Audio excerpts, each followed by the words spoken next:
তাকাসুরের তাফসিরের মধ্যে তাফসিরে ইবনে কাসির লেখেন আল্লাহ রাসূল সাল্লাল্লাহু আলাইহি সাল্লামের সাহাবী হযরতে আবু বকর রাদিয়াল্লাহু আনহু হযরতে ওমর রাদিয়াল্লাহু আনহু বাড়ি থেকে বেরিয়ে আসে এরকম ভাবে রাস্তাতে দাঁড়িয়ে আছেন। কিছুক্ষণ পর মুহাম্মদ সাল্লাল্লাহু আলাইহি সাল্লাম কি করলেন, বাড়ি থেকে আসলেন বাইরে, এসে দেখলেন দুইজন সাহাবী, এক নাম্বার সাহাবী দুই নাম্বার সাহাবী তারা দাঁড়িয়ে আছেন। আল্লাহ রাসূল সাল্লাল্লাহু আলাইহি সাল্লামের সাথে সালাম বিনিময় হলো। বললেন যে তোমরা এখানে দাঁড়িয়ে আছো কেন?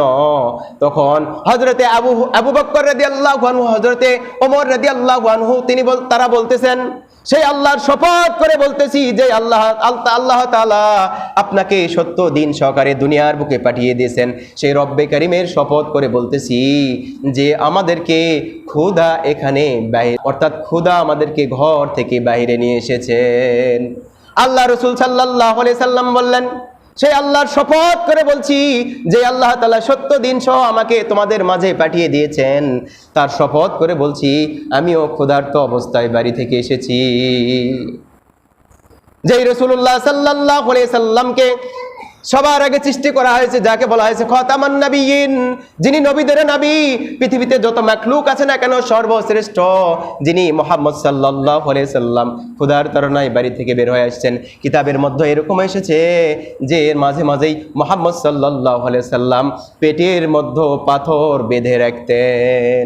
হযরতে রাসূলুল্লাহ সাল্লাল্লাহু আলাইহি সাল্লাম বললেন চলো আমরা একজন আনসারীর বাড়িতে যাই।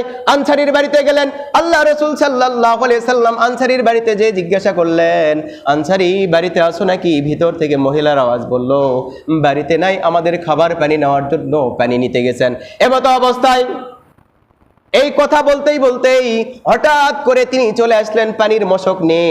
এসে তো মহা খুশি হয়ে গেলেন, আমরা আজকে ঘড়ির দিকে তাকাবো না, আজকে জুমাতুল বিদা, আজকে আল্লাহ তাআলা আমাদের সকলকেই যেন জান্নাতের ওই রাস্তার মধ্যে আমাদেরকে কবুল করেন, এদিকে আমরা যাওয়ার জন্য চেষ্টা করবো। আজকে আমরা ইনশাআল্লাহ হেদায়েত আল্লাহ তাআলার হাতে, আমরা হেদায়েত কামনা করে এখান থেকে যাব ইনশাআল্লাহ। আল্লাহ তাআলার নবী হযরত আবু বকর, হযরত ওমর ফারুক রাদিয়াল্লাহু আনহু তিনজন মেহমান ওই আনসারী সাহাবীর বাড়ির গেটে দেখে মহা খুশি হয়ে গেলেন। শেষ পর্যন্ত তিনি পানির মশকটা রেখে চলে গেলেন খেজুরের বাগানে, এক কেদি খেজুর নিয়ে আসলেন। মুহাম্মদ সাল্লাল্লাহু আলাইহি সাল্লাম বললেন হে আনসারী কয়েকটা বা অল্প কিছু খেজুর নিয়ে আসলেই তো হতো। আনসারী সাহাবী বললেন এক কেদি খেজুর নিয়ে আসছি ইয়া রাসূলুল্লাহ, আপনি এর মধ্য থেকে যেটা যেটা ভালো বেছে বেছে আপনি খেয়ে নেন। সুবহানাল্লাহ বলেন। তারপরে আনসারী সাহাবী হাতের মধ্যে একটা চাকু নিলেন, ছুরি নিলেন, একটা মেষ, একটা ছাগল জবাই করার জন্য। আল্লাহ রাসূল সাল্লাল্লাহু আলাইহি সাল্লাম বললেন যদি এটা মহিলা বা গর্ভবতী হয় তাহলে এটা জবাই করো না। আনসারী সাহাবী কি করলেন, একটা ভেড়া শেষ পর্যন্ত জবাই করে দুইজন সাহাবী এবং রাসূলুল্লাহ সাল্লাল্লাহু আলাইহি সাল্লামকে খাওয়ালেন।